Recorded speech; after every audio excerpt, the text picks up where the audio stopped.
Corporation ഓഫീസർമാർ ഇതാ ഈ വാഹനത്തിന്റെ തൊട്ട് പിന്നാലെ കടന്നു വരുന്നു. അഴിമതി ഭരണത്തിനെതിരെ കാര്യസ്ഥതയ്ക്കെതിരെ ഭാരതീയ ജനതാ പാർട്ടി സംഘടിപ്പിച്ചിരിക്കുന്ന കോർപ്പറേഷൻ ഓഫീസർമാർ ഇതാ ഈ വാഹനത്തിന്റെ തൊട്ട് പിന്നാലെ കടന്നു വരികയാണ്. ശ്രീ ആര്യ രാജേന്ദ്രൻ രാജിവെക്കണമെന്ന് ആവശ്യപ്പെട്ടുകൊണ്ട് ഭാരതീയ ജനതാ പാർട്ടി സംഘടിപ്പിച്ചിരിക്കുന്നു. എലിപ്പനിയും ഡെങ്കിപ്പനിയും നാടാകെ പടർന്നു വലിക്കുമ്പോൾ, നഗരമാകെ പടർന്നു പിടിക്കുമ്പോൾ അധികാരി വർഗം ഉല്ലാസയാത്രയ്ക്ക് പോകുന്ന കെടുകാര്യസ്ഥതയ്ക്കെതിരെ, ദുർഭരണത്തിനെതിരെ ഇതാ ഈ വാഹനത്തിന്റെ തൊട്ട് പിന്നാലെ കടന്നു വരികയാണ്. ദുർഭരണത്തിനെതിരെ, അവസരവാദ ഭരണത്തിനെതിരെ ശ്രീ ആര്യ രാജേന്ദ്രൻ രാജിവെക്കണമെന്ന് ആവശ്യപ്പെട്ടുകൊണ്ട് ഭാരതീയ ജനതാ പാർട്ടി സംഘടിപ്പിച്ചിരിക്കുന്ന കോർപ്പറേഷൻ ഓഫീസർമാർ. പ്രിയമുള്ളവരെ, നഗരമാകെ പടർന്നു പിടിക്കുന്ന എലിപ്പനിയും ഡെങ്കിപ്പനിയും പടർന്നു പിടിക്കുമ്പോൾ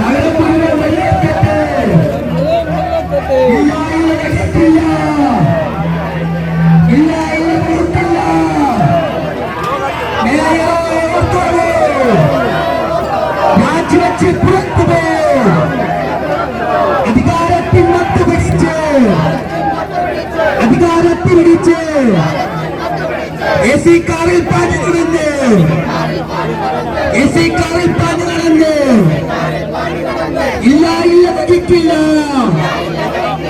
പാർശ്വവ്യാധി പാർശ്വവ്യാധി നാട് മുഴുവൻ വെള്ളക്കെട്ട്.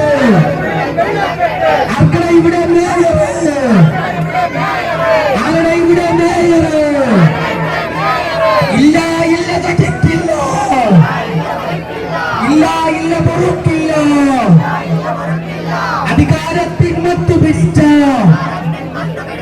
അഹങ്കാരിയായ തെരുവിലിറങ്ങി നടക്കില്ല.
Come on!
പകർച്ചവ്യാധിയോ കണ്ടില്ലെന്ന് നടിക്കരുത്. അധികാരികളെ മൂടന്മാരെ കണ്ടു തുറക്കൂ സർക്കാരെ, കണ്ടു തുറക്കൂ സർക്കാരെ. മാന്യമായൊരു സമരത്തെ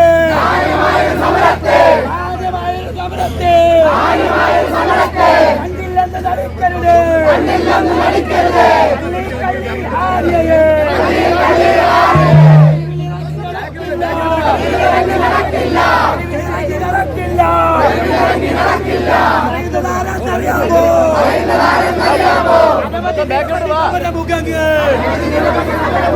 അതിജീവിച്ചൊരു പ്രസ്ഥാനോ ബിജെപിയാണ് നോക്കോളൂ,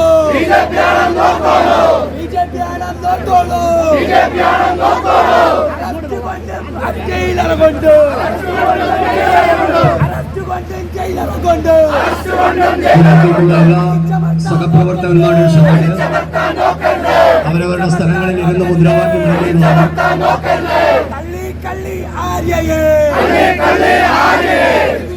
നടക്കില്ല, പായില്ല,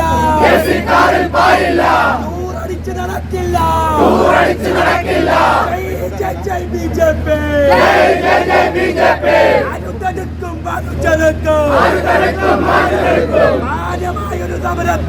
മാന്യമായൊരു സമരത്തെ വെള്ളം കെട്ടും പഞ്ചാബിയോ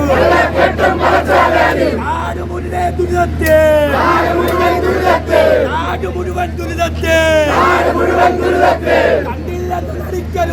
കണ്ടില്ലെന്ന് നടിക്കരുത്.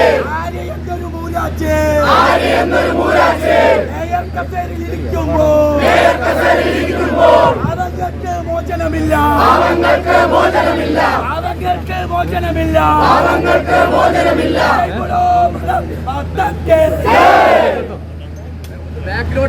ഔപചാരികമായി ഉദ്ഘാടനം ചെയ്യുന്നത് പ്രവർത്തിക്കുന്ന നേതാക്കന്മാരെയും പരിചയപ്പെടുത്തുന്നു.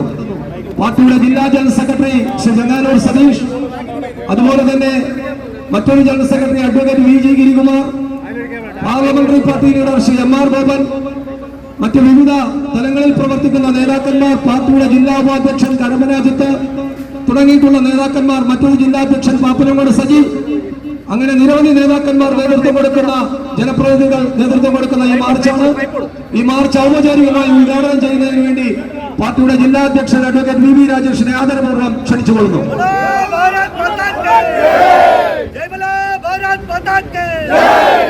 ഈ പരിപാടിക്ക് നേതൃത്വം കൊടുക്കുന്ന ബിജെപിയുടെ സംസ്ഥാന സമിതി അംഗവും പാർലമെന്ററി പാർട്ടി നേതാവായിട്ടുള്ള ശ്രീ എം ആർ ഗോപൻ, അതോടൊപ്പം തന്നെ പാർലമെന്ററി പാർട്ടി ഉപനേതാക്കളും ബിജെപിയുടെ ജില്ലാ ഉപാധ്യക്ഷന്മാരുമായിട്ടുള്ള ശ്രീ കരമന അജിത്ത്, തിരുമല അനിൽ, പാർട്ടിയുടെ ജില്ലാ കമ്മിറ്റിയുടെ ജനറൽ സെക്രട്ടറിമാർ ശ്രീ വെങ്ങാനൂർ സതീഷ്, അഡ്വക്കേറ്റ് ഗിരികുമാർ,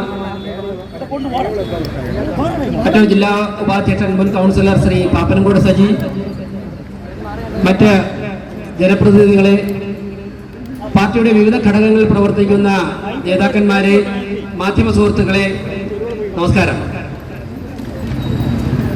കഴിഞ്ഞ 3.5 വർഷമായി ഈ നഗരസഭ കേന്ദ്രീകരിച്ചുകൊണ്ട് പ്രതിപക്ഷത്തിന് നേതൃത്വം കൊടുക്കുന്ന ബിജെപി നടത്തുന്ന നിരവധി സമര പരിപാടികളിൽ ഏറ്റവും പ്രധാനപ്പെട്ട ഒരു സമര പരിപാടിയുമായിട്ടാണ് ഞങ്ങൾ ഈ നിമിഷം ഇവിടെ നിൽക്കുന്നത്. മാസങ്ങൾക്ക് മുമ്പ് നഗരസഭ കൗൺസിൽ യോഗം ചേർന്നപ്പോഴേക്കും 2017 നരേന്ദ്രമോദി ഗവൺമെന്റ് അനുവദിച്ച, അതായത് അന്ന് ശ്രീ വെങ്കയ്യ നായിഡു കേന്ദ്രമന്ത്രിയായിരുന്നപ്പോഴേക്കും വി കെ പ്രശാന്ത് മേയറായിരുന്നപ്പോഴേക്കും ഇന്ത്യയിലെ വിവിധ നഗരങ്ങൾക്ക് അനുവദിച്ച സ്മാർട്ട് സിറ്റി പദ്ധതി തിരുവനന്തപുരം നഗരസഭ മാത്രമാണ് ഇന്ത്യയിൽ വീഴ്ച വരുത്തിയത്. അത് എത്രയും പെട്ടെന്ന് തന്നെ പൂർത്തീകരിക്കണമെന്ന് ആവശ്യപ്പെട്ടുകൊണ്ട് പ്രതിപക്ഷ കൗൺസിലർമാർ ശക്തമായിട്ടുള്ള നിലപാട് സ്വീകരിച്ചു. ആ നിലപാടുമായി ബന്ധപ്പെട്ട് പ്രസംഗിക്കാൻ പോലും കൗൺസിൽ പാർട്ടി ലീഡർ ഉള്ളവർ തയ്യാറായപ്പോൾ അവരുടെ മൈക്ക് ഓഫ് ചെയ്യുവാനും കൗൺസിൽ യോഗം പിരിച്ചുവിടുവാനുമാണ് മേയർ ഉൾപ്പെടെയുള്ളവർ ശ്രമിച്ചത്. മാധ്യമങ്ങളൊക്കെ ഉണ്ടായിരുന്നു. അതിനുശേഷം ചെറുതും വലുതുമായ നിരവധി സമര പരിപാടികൾ സംഘടിപ്പിച്ചിട്ടുണ്ട്, ചർച്ചകൾ നടത്തിയിട്ടുണ്ട്. അതിലൊന്നും തന്നെ ഈ വിഷയം പരിഹരിക്കാത്ത ഒരു സാഹചര്യത്തിലാണ് കൂടുതൽ പ്രത്യക്ഷ സമര പരിപാടികളുമായി മുന്നോട്ട് വരാൻ വേണ്ടി ബിജെപി തയ്യാറായിട്ടുള്ളത്. ഞാൻ സമൂഹത്തോട് പറയുന്നു, മാധ്യമങ്ങളോട് പറയുന്നു, 2017 നരേന്ദ്രമോദി ഗവൺമെന്റ് 2014 അധികാരത്തിൽ വന്നതിന് ശേഷം 2017 മുൻപ് തന്നെ ഇന്ത്യയിലെ പ്രധാനപ്പെട്ട നഗരങ്ങളൊക്കെ തന്നെ ആധുനികവൽക്കരിക്കുവാൻ വേണ്ടി കോടിക്കണക്കിന് രൂപ അനുവദിച്ചു. അന്ന് തിരുവനന്തപുരം നഗരസഭ ഇവിടെ നിന്നും ഒരു പ്രപ്പോസൽ പോയി. ഒടുവിൽ അത് പരിശോധിച്ചപ്പോൾ അവിടെ നടന്ന മറ്റുള്ള കോർപ്പറേഷനുകൾ നടത്തിയ മത്സരത്തിൽ പങ്കെടുക്കുവാനുള്ള ക്വാളിഫിക്കേഷൻ തിരുവനന്തപുരം നഗരസഭയ്ക്ക് ഇല്ലായിരുന്നു. ഒടുവിൽ അന്നത്തെ ഇവിടുത്തെ പ്രശാന്ത നേരിട്ട് കേന്ദ്രമന്ത്രിയുമായിട്ട് ബന്ധപ്പെട്ടു. നേരിട്ട് കേന്ദ്രമന്ത്രിയുമായിട്ട് ബന്ധപ്പെട്ടപ്പോഴേക്കും തീർച്ചയായിട്ടും മാർക്സിസ്റ്റ് പാർട്ടിയുടെ നേതൃത്വത്തിലാണ് ഇവിടുത്തെ കോർപ്പറേഷന്റെ ഭരണം നടക്കുന്നത്. എന്നാൽ അവർ പല കാര്യങ്ങളും ചെയ്യേണ്ട രീതിയിൽ ചെയ്തില്ല.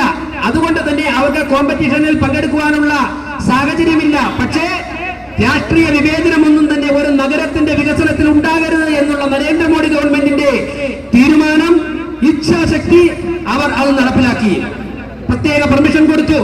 വീണ്ടും അവർക്ക് ആവശ്യമുള്ള രേഖകൾ സമർപ്പിക്കുവാനുള്ള സമയം കൊടുത്തു. അതിനുശേഷം സ്പെഷ്യൽ സാങ്ഷൻ, ഈ നഗരസഭ റിക്വസ്റ്റ് ചെയ്തതിനനുസരിച്ച് സ്പെഷ്യൽ സാങ്ഷൻ കൊടുത്ത് നടപ്പിലാക്കിയ ഒരു പദ്ധതിയാണ് തിരുവനന്തപുരത്തെ സ്മാർട്ട് സിറ്റി പദ്ധതി. നിങ്ങൾ മനസ്സിലാക്കണം, ഈ നഗരസഭയിൽ അന്ന് BJPക്ക് 35 കൗൺസിലർമാർ, LDFന് 42 കൗൺസിലർമാർ.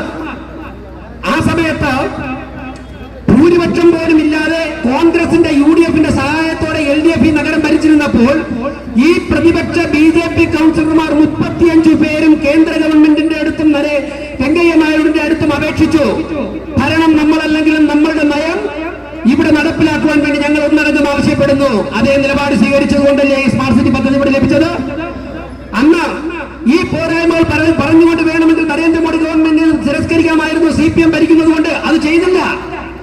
ഒരു രാജ്യം മുന്നോട്ട് പോകണമെങ്കിൽ ആ രാജ്യത്ത് കാശ്മീർ മുതൽ കന്യാകുമാരി വരെയുള്ള എല്ലാ പ്രദേശങ്ങളും ഒരുമിച്ച് മുന്നോട്ട് പോകണമെന്നുള്ള BJPയുടെ രാഷ്ട്രീയ നയവും തീരുമാനവുമാണ് സുഹൃത്തുക്കളെ അവിടെ നടപ്പിലാക്കിയത്. അതിന്റെ അടിസ്ഥാനത്തിലാണ് 1000 കോടി രൂപയ്ക്ക് അപ്പുറമുള്ള ഈ പദ്ധതി ഇവിടെ ലഭിച്ചത്. ഇതിനോടൊപ്പം ഇന്ത്യയിൽ പദ്ധതി ലഭിച്ച എല്ലാ കോർപ്പറേഷനുകളും പറഞ്ഞ സമയത്തിനുള്ളിൽ തന്നെ ആ പദ്ധതികൾ നടപ്പിലാക്കിക്കൊണ്ട് വീണ്ടും വീണ്ടും ആയിരക്കണക്കിന് കോടി രൂപ ആ കോർപ്പറേഷനുകളിലേക്ക് നേടിയെടുത്തിട്ട് ഇന്ത്യയിൽ 1ാം സ്ഥാനത്ത് മുന്നോട്ട് പോകുമ്പോഴേക്കും തിരുവനന്തപുരം കോർപ്പറേഷൻ 2017 കഴിഞ്ഞ് 7 വർഷം പിന്നിട്ട് 2024 അവസാനിക്കാൻ പോകുമ്പോഴും മുട്ടിലിഴയുകയാണ്. ഞാൻ ചോദിക്കട്ടെ, എന്തുകൊണ്ട് സാധിച്ചില്ല?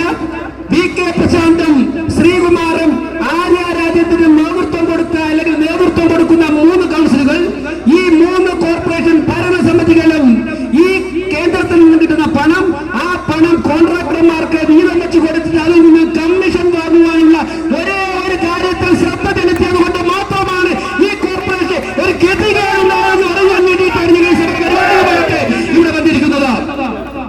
ഞാൻ ചോദിക്കട്ടെ, ഒരു നഗരത്തിലെ റോഡുകൾ നവീകരിക്കുവാൻ വേണ്ടി 1000 കോടി രൂപ ഉൾപ്പെടുന്ന സ്മാർട്ട് സിറ്റി പദ്ധതി കൊടുക്കുമ്പോഴേക്കും അത് ഏൽപ്പിക്കുന്നത് ദേശീയ തലത്തിലോ അല്ലെങ്കിൽ അന്തർദേശീയ തലത്തിലോ ജോലികൾ ചെയ്ത് പരിചയമുള്ള കരാറുകാരായിരിക്കണ്ടേ? അവർക്ക് ഏറ്റവും പുതിയ ഉപകരണങ്ങൾ വേണ്ടേ? ഏറ്റവും ക്വാളിറ്റി ഉള്ള മെറ്റീരിയൽസ് ഉപയോഗിക്കുവാനുള്ള കെൽപ്പ് വേണ്ടേ? അതിൽ മുടക്കുമുതൽ ഇൻവെസ്റ്റ് ചെയ്യാനുള്ള ശേഷി വേണ്ടേ? സുഹൃത്തുക്കളെ, ഒരു കലിങ്ങ, ഒരു പെട്ടിക്കടയോ പോലും പണി ചെയ്തിട്ടില്ലാത്തവരെ 40% കമ്മീഷൻ കിട്ടുമെന്നുള്ള ഒരു ഒറ്റ താല്പര്യത്തിൽ ഈ ഭരണസമിതിക്ക് നേതൃത്വം കൊടുത്ത ഭരണാധികാരികളും CPMന്റെ നേതാക്കന്മാരും ചേർന്നുകൊണ്ട് അവർക്ക് കരാറ് കൊടുത്തു.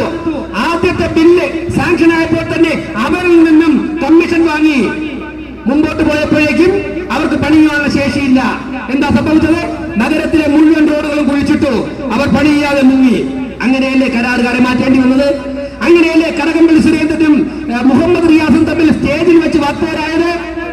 കരാറുകാരെ മാറ്റുന്നതിൽ മന്ത്രിമാർ തമ്മിലുള്ള ഭിന്നത രൂക്ഷമായിട്ട് പുറത്തു വന്നില്ലേ? ഞാൻ ചോദിക്കട്ടെ, ഈ ആര്യാരാധൻ തന്നെ ഇവിടെ മേയറാക്കിയപ്പോഴേക്കും മാർക്സിസ്റ്റ് പാർട്ടി എന്താ പറഞ്ഞത്?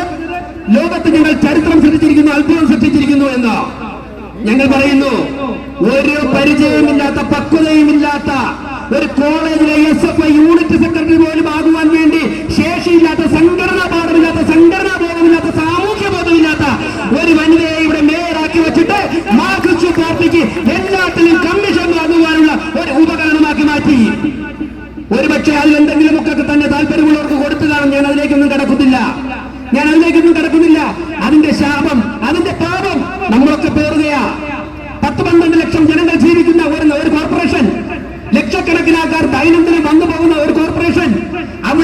റോഡിൽ ഇറങ്ങാൻ നിവർത്തിയില്ല. തെരുവുനായി ശല്യം കാരണം വീട്ടിൽ നിന്നും പുറത്തിറങ്ങാൻ നിവർത്തിയില്ല. ഞാൻ തിരുവനന്തപുരത്തുള്ള മാധ്യമപ്രവർത്തകരും ജനങ്ങളോട് ഞാൻ ഒരു കാര്യം പറയാം. ഇവിടെ ഈ സമരം തടഞ്ഞ പോലീസ് ഉദ്യോഗസ്ഥന്മാർ ഉൾപ്പെടെ ഉള്ളവരുണ്ടല്ലോ, മുതിർന്ന ആൾക്കാരുണ്ടല്ലോ. ഞാൻ ചോദിച്ചോട്ടെ, ഒരു 10-15 വർഷം മുമ്പോ അല്ലെങ്കിൽ ഒരു 7-8 വർഷത്തിന് മുൻപ് 1 മണിക്കൂറോ 2 മണിക്കൂറോ മഴ പെയ്തു കഴിഞ്ഞാൽ തിരുവനന്തപുരം നഗരത്തിൽ വെള്ളക്കെട്ടുണ്ടാകുമായിരുന്നില്ല. ഒരാഴ്ചയോ അല്ലെങ്കിൽ 2 ആഴ്ചയോ തുടർച്ചയായിട്ട് മഴ പെയ്യുമ്പോഴായിരിക്കും തിരുവനന്തപുരം നഗരത്തിൽ വെള്ളക്കെട്ടുണ്ടാകുന്നത്. ഉണ്ടായാൽ തന്നെ 3-4 മണിക്കൂർ മഴ തോരുമ്പോഴേക്ക് വെള്ളം ഇറങ്ങാറുണ്ടായിരുന്നു. പക്ഷേ ഇപ്പോൾ 2 മണിക്കൂർ മഴ പെയ്തു കഴിഞ്ഞാൽ തിരുവനന്തപുരത്തിന്റെ കണ്ണായ ഭാഗങ്ങളൊക്കെ തന്നെ വെള്ളപ്പൊക്കമായി മാറുന്നു. എന്താണ് കാരണം? കഴിഞ്ഞ ഒരു 10-15 വർഷങ്ങൾക്ക് പുറം ഇവിടെ ഭരിച്ച മേയർമാരും പല ഉദ്യോഗസ്ഥന്മാരും CPM രാഷ്ട്രീയ നേതാക്കന്മാരും ചേർന്നുകൊണ്ട് അൺഓതറൈസ്ഡ് കൺസ്ട്രക്ഷനുകൾ, അതായത് പള്ളിപ്പുറം മുതൽ കാരക്കാമണ്ഡപം വരെ വരുന്ന തിരുവനന്തപുരം കോർപ്പറേഷന് കീഴിൽ വരുന്ന പ്രദേശത്ത് പല ബിൽഡർമാർക്കും നിയമവിരുദ്ധമായി കെട്ടിടങ്ങൾ പണിയുവാനുള്ള അവസരം കൊടുത്തു, അനുമതി കൊടുത്തു. അതുകൊണ്ട് എന്താ സംഭവിക്കുന്നത്? ഈ വെള്ളം ഒഴുകിക്കൊണ്ടിരിക്കുന്ന ചാലുകളുടെ നടുവിൽ പലരും പില്ലറുകൾ സ്ഥാപിച്ചു. 10-15 നിലയുള്ള കെട്ടിടങ്ങൾ, അതിന്റെ പില്ലറുകൾ ഇവിടെ സ്ഥാപിച്ചു. അതോടൊപ്പം തന്നെ ഓടയിലേക്ക് ഇറക്കി കെട്ടി. ഞാൻ പൂജപ്പുര വാർഡിൽ ആദ്യത്തെ വർഷം വെള്ളം പൊങ്ങിയപ്പോഴേക്ക് നോക്കി. എന്റെ സുഹൃത്തുക്കളെ ഞാനൊന്ന് പറയട്ടെ, ഒരു ഓട അത് തുടങ്ങുമ്പോഴേക്കും 3-4 മീറ്റർ ആയിരിക്കും വീതി. പക്ഷേ പലരുടെയും വീട്ടിന്റെ അടുത്ത് വരുമ്പോഴേക്കും അത് 1 മീറ്റർ ആകുന്നു, പിന്നീട് 1/2 മീറ്റർ ആകുന്നു, 15 സെന്റിമീറ്ററിൽ പോലും ഒരു നീർച്ചാലായിട്ട് ഒഴുകുന്ന ഒരവസ്ഥ. കാരണം എന്താണ്? 3 മീറ്ററും 4 മീറ്ററുമുള്ള ഓട പലരും കെട്ടിയടച്ച്, ചില വീടുകളുടെ അടുക്കള അവിടെയാണ് ഇരിക്കുന്നത് ഓടയുടെ മുകളിൽ, ചില വീടുകളുടെ വർക്ക് ഏരിയ അവിടെയാണ്, ചിലരുടെ കാർ ഷെഡ് അവിടെയാണ്. അപ്പോൾ 3 മീറ്റർ 4 മീറ്റർ വീതിയിലുള്ള ഓടയിലൂടെ ഒഴുകി വരുന്ന വെള്ളം 15 സെന്റിമീറ്ററിലേക്ക് മാറുമ്പോൾ ഉണ്ടാകുന്ന സമ്മർദ്ദം സ്വാഭാവികമായിട്ടും ആ വെള്ളം കരകവിഞ്ഞ് വീടുകളിലേക്ക് ഒഴുകും, അടുക്കളകളിലേക്ക് ഒഴുകും, റോഡിലേക്ക് ഒഴുകും. അന്വേഷിച്ചു നോക്കുമ്പോൾ അവിടെ ഇരിക്കുന്ന വില്ലേജ് ഓഫീസറും ആവശ്യമെങ്കിൽ തഹസിൽദാരും അവിടുത്തെ ഒരുപക്ഷെ അവിടുത്തെ കാര്യങ്ങൾ കൈകാര്യം ചെയ്യുന്ന ഉദ്യോഗസ്ഥന്മാരും നേതൃത്വം കൊടുക്കുന്ന ഭരണസമിതിയെയും കാണേണ്ട രീതിയിൽ കണ്ടിട്ടുണ്ട്, പണം കൊടുത്തിട്ടുണ്ട്. അങ്ങനെ ഈ കോർപ്പറേഷനിലെ 100 വാർഡുകളിൽ പല സ്ഥലത്തും ഓട കയ്യേറി ബിൽഡിങ്ങുകൾ വയ്ക്കുവാനുള്ള പെർമിഷൻ കൊടുത്ത് പലരും പണം സമ്പാദിച്ചതിന്റെ പാപഭാരമാണെന്ന് തിരുവനന്തപുരം കോർപ്പറേഷനിൽ ജീവിക്കുന്ന ജനങ്ങൾ സഹിക്കേണ്ടി വരുന്നത്. ഞാൻ മറ്റൊരു അപകടം കൂടി പറയാം. നമ്മളൊക്കെ തന്നെ നാളെ നേരിടാൻ പോകുന്ന ഒരു അപകടം, തിരുവനന്തപുരത്തെ പല ആശുപത്രികളും, ഈ ആശുപത്രികളിൽ നിന്നുണ്ടാകുന്ന വേസ്റ്റ്, ഈ ആശുപത്രിയിൽ നിന്നുണ്ടാകുന്ന പലതരത്തിലുള്ള മാലിന്യങ്ങളുണ്ട്. ഈ മാലിന്യങ്ങളൊക്കെ തന്നെ മാരകമായ അസുഖങ്ങൾ ഉണ്ടാക്കാൻ പോകുന്ന മാലിന്യങ്ങളാണ്. ഇതൊക്കെ തന്നെ പ്രോപ്പറായിട്ട് ഡിസ്പോസ് ചെയ്യുന്നില്ല, കൃത്യമായിട്ട് ഇതിനൊക്കെ തന്നെ സംസ്കരിക്കുന്നില്ല. ഇതൊക്കെ തന്നെ കോർപ്പറേഷനിലെ ഉദ്യോഗസ്ഥന്മാർക്കൊക്കെ തന്നെ പണം കൊടുത്തുകൊണ്ട്, ഭരണാധികാരികൾക്ക് പണം കൊടുത്തുകൊണ്ട് അവിടെയും ഇവിടെയും ഓടകളിലും വലിച്ചെറിയുകയാണ്. ഈ ഓടകളിലൂടെ ഒഴുകി വരുന്ന മാലിന്യം നമ്മളുടെ ഒക്കെ തന്നെ വീടുകളുടെ അകത്തേക്ക് വരുന്നു. മഴ പെയ്ത് വെള്ളം ഇറങ്ങിക്കഴിഞ്ഞാലും ഇതിലെ അണുക്കളൊക്കെ തന്നെ വീടിന്റെ ഉമ്മറത്തുണ്ടാകും, നമ്മുടെ ഡൈനിങ് റൂമിലുണ്ടാകും, നമ്മുടെ അടുക്കളയിലുണ്ടാകും, നമ്മുടെ ഫ്രിഡ്ജിനുള്ളിലുണ്ടാകും, നമ്മുടെ ചെരുപ്പുകളിലുണ്ടാകും. ഞാൻ ഭയപ്പെടുത്തുകയല്ല, പക്ഷേ ഈ 21 വയസ്സിന്റെ ഒരു പക്വതയില്ലാത്ത മാർക്സിസ്റ്റ് പാർട്ടിയുടെ ഒരു തീക്കളി ഉണ്ടല്ലോ, ഒരു നഗരത്തെ മുഴുവനും മാരക രോഗത്തിന്റെ പിടിയിലേക്ക് അമർത്തുന്ന നാളുകളാണ് വരാൻ പോകുന്നതെന്ന് ആ പാർട്ടിയുടെ നേതൃത്വം ഇനിയെങ്കിലും തിരിച്ചറിയുമെന്ന് പറയുവാൻ വേണ്ടിയിട്ടാണ് ഞങ്ങൾ ഈ പരിപാടി നാളുമായിട്ട് ഇങ്ങോട്ട് വന്നിരിക്കുന്നത്. ഞങ്ങൾ തലയുടെ പോലീസുകാർ മനസ്സിലാക്കണം, ഈ മാരക രോഗം പടർന്നു പിടിക്കുമ്പോഴേക്കും SI എന്നോ DGP എന്നോ CA എന്നോ ഉണ്ടാവില്ല. മാധ്യമപ്രവർത്തകർക്ക് വരാം, BJP പ്രവർത്തകർക്ക് വരാം, ഈ ഭൂമിയിൽ ജനിച്ചു വീഴുന്ന ആർക്കും വരാം ഒരു പിടിപ്പുകേട്. ഞാൻ ചോദിക്കട്ടെ, ഈ മേഖലയെ വെച്ചുകൊണ്ടാണ് മുന്നോട്ട് പോകാൻ നിങ്ങളുടെ തീരുമാനം? എന്ത് പക്വതയാണ് കാണിക്കുന്നത്? KSRTC ബസ്സിൽ തൃശ്ശൂരിൽ നിന്ന് ടിക്കറ്റ് എടുത്ത് തിരുവനന്തപുരത്തേക്ക് വരുന്ന സ്ത്രീകൾ ഉൾപ്പെടെയുള്ളവരെ നട റോഡിൽ പാതിരാത്രിക്ക് ഇറക്കി വീട്ടിയിട്ട് എന്നോട് ഡ്രൈവർ മോശമായി പെരുമാറി, അതിന്റെ പാവഭാരം നിങ്ങൾ പേടിക്കൊള്ളൂ എന്ന് പറയുന്ന അപക്വമായ ഒരു പെരുമാറ്റമുണ്ടല്ലോ. അതാണ് കൗൺസിലിനുള്ളിൽ കാണിക്കുന്നത്. അവർക്ക് ഒരു അധികാരവുമില്ലാത്ത KSRTC, അവർക്കൊരു അധികാരവുമില്ലാത്ത PW റോഡ്, അവർക്കൊരു അധികാരവുമില്ലാത്ത സ്ഥലത്ത് വെച്ച് ഇത്രത്തോളം ധാർഷ്ട്യം, ഞാൻ ഈ നഗരത്തിന്റെ മേയറാണെന്നുള്ള ധാർഷ്ട്യം കാണിക്കുന്ന ഒരു വ്യക്തി അവർക്ക് അധികാരമുള്ള കസേരയിൽ നിന്നുകൊണ്ട് എന്തുപോലെ ഇത്ര തോന്നിയാസമായിരിക്കും കാണിക്കുന്നത്? ഈ ഇരിക്കുന്ന പെൺകുട്ടികൾ ഒപ്പിടാൻ വേണ്ടി കടലാസുമായിട്ട് ചെന്നാൽ അവരും ജയിച്ചവരല്ലേ? ഇവർ പിടിച്ചതിനേക്കാൾ 5-6 ഇരട്ടി വോട്ട് പിടിച്ച് ജയിച്ചവരായി ഇരിക്കുന്നവരൊക്കെ ഒരു കടലാസുമായിട്ട് ചെന്ന് കഴിഞ്ഞാൽ ഇവരുടെ മുഖത്ത് പോലും നോക്കില്ല, മുഖത്ത് പോലും നോക്കില്ല. ഞാൻ ചോദിക്കട്ടെ, ഈ ധാർഷ്ട്യത്തെ ഇനി 17 മാസം കൂടി ചുമക്കുവാൻ വേണ്ടിയാണോ മാർക്സിസ്റ്റ് പാർട്ടി തീരുമാനിച്ചിരിക്കുന്നത്? സാധ്യമല്ല. ഞങ്ങൾ വളരെ ശക്തമായിട്ട് പറയുന്നു, ഒരു അപകടം കൂടി ഇവിടെയുള്ള പോലീസ് ഉദ്യോഗസ്ഥർ, ഉയർന്ന പോലീസ് ഉദ്യോഗസ്ഥന്മാർ ഉണ്ടാകുമെന്നാണ് ഞാൻ മനസ്സിലാക്കുന്നത്. സാർ, അങ്ങ് പോലീസ് ഉദ്യോഗം ഏറ്റവും മുതിർന്ന ഉദ്യോഗസ്ഥരോടാണ് ഞാൻ പറയുന്നത്, നേടുമ്പോൾ ഒരു നിയമപരമായ ഒരു ട്രെയിനിങ് കൂടി കിട്ടിക്കാണും. IPC 353 എന്ന് പറഞ്ഞു കഴിഞ്ഞാൽ പബ്ലിക് സർവന്റിന്റെ ഡ്യൂട്ടി തടസ്സപ്പെടുത്തി എന്നുള്ളതാണ്. ആ വകുപ്പിൽ പ്രതിയാ മേയർ. അത് നോൺ ബെയിലബിൾ ഒഫൻസ് ആണ്. ഞാൻ ചോദിക്കട്ടെ, ആഴ്ചകൾക്ക് മുമ്പ് നോൺ ബെയിലബിൾ കേസിൽ പ്രതി ചേർത്ത ഒരു വ്യക്തി ഇന്ന് കേരളം ഭരിക്കുന്ന ഒരു മന്ത്രിയോടൊപ്പം പത്രസമ്മേളനം നടത്തി നിൽക്കുന്നു കഴിഞ്ഞ 1 മണിക്കൂർ മുമ്പ്. ഞാൻ കേട്ടു മാതൃഭൂമി ചാനലിലൂടെ.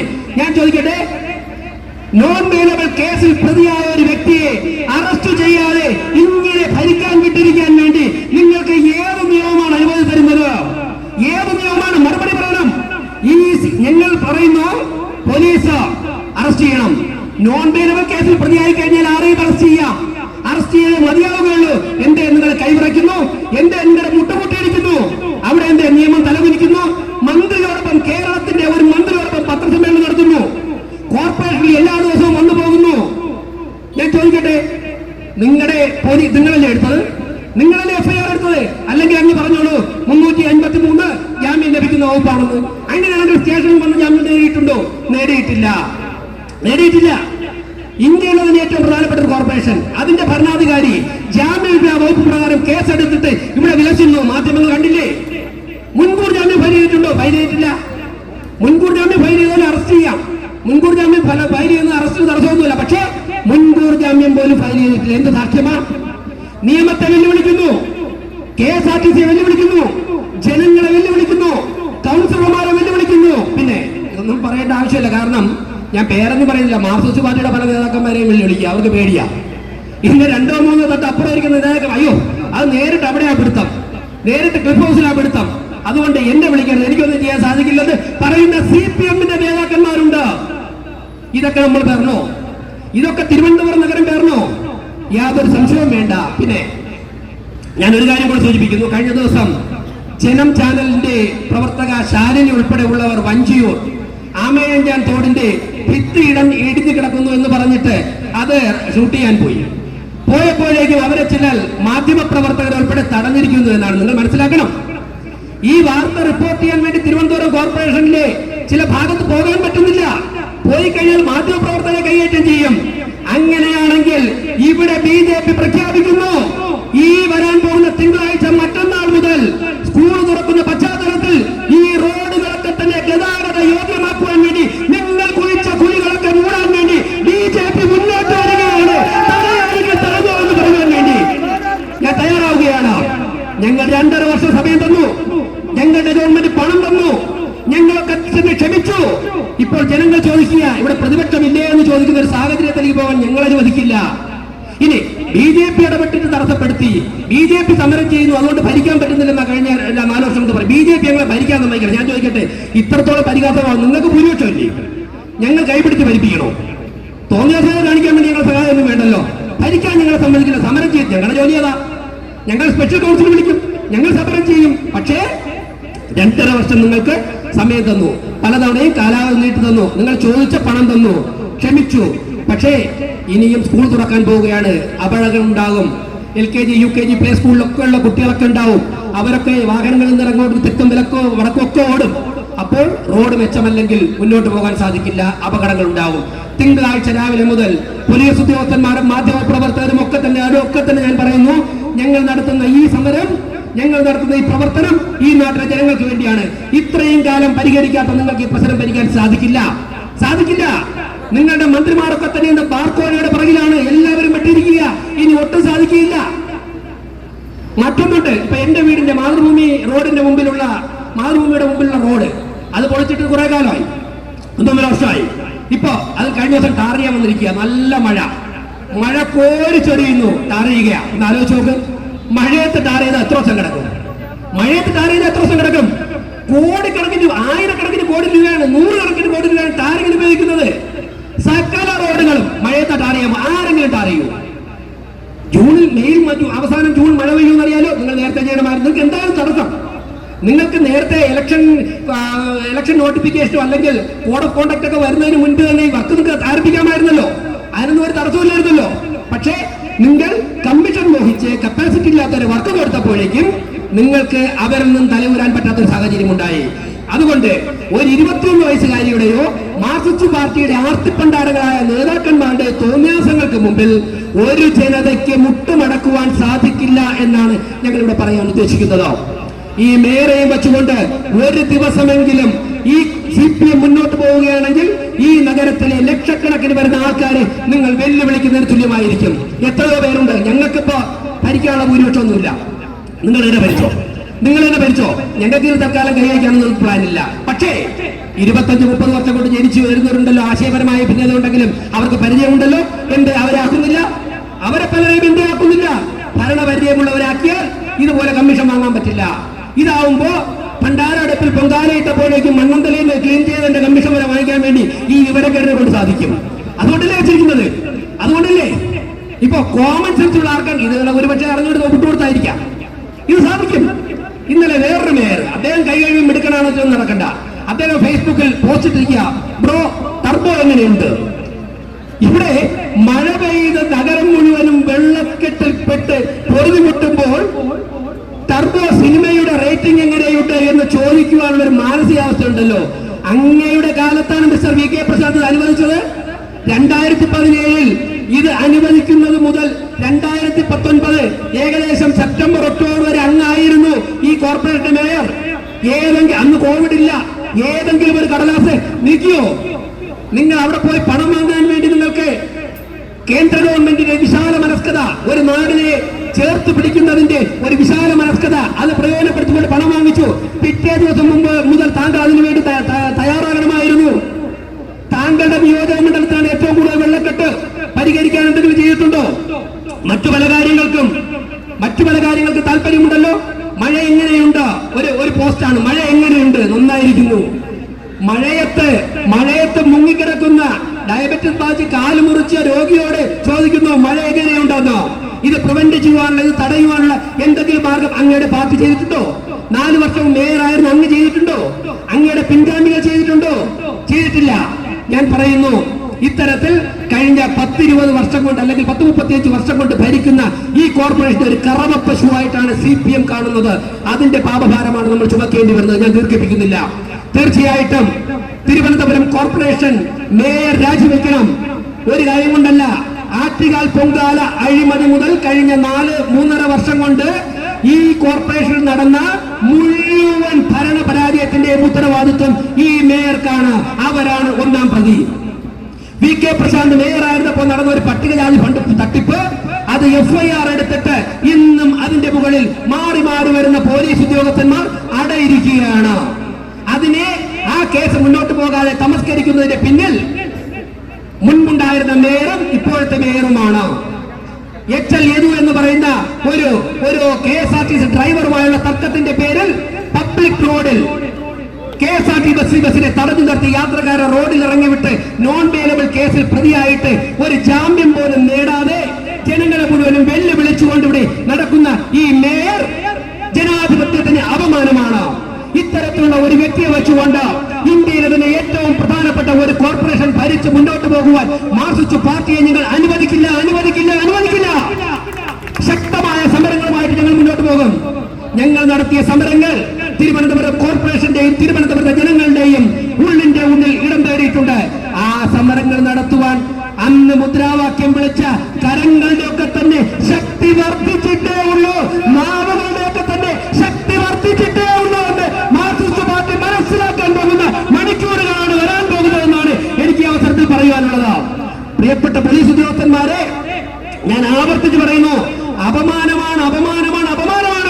നോൺ ബെയിലബിൾ കേസിലെ ഒരു പ്രതി ഇങ്ങനെ ഗവൺമെന്റ് വാഹനത്തിൽ മന്ത്രിയോടൊപ്പം പത്രസമ്മേളനം നടത്തി തിരുവനന്തപുരത്ത് ഇങ്ങനെ പറന്ന് നടക്കുന്നത് കേരളത്തിലെ പോലീസ് സംവിധാനത്തിന് അപമാനമാണ്.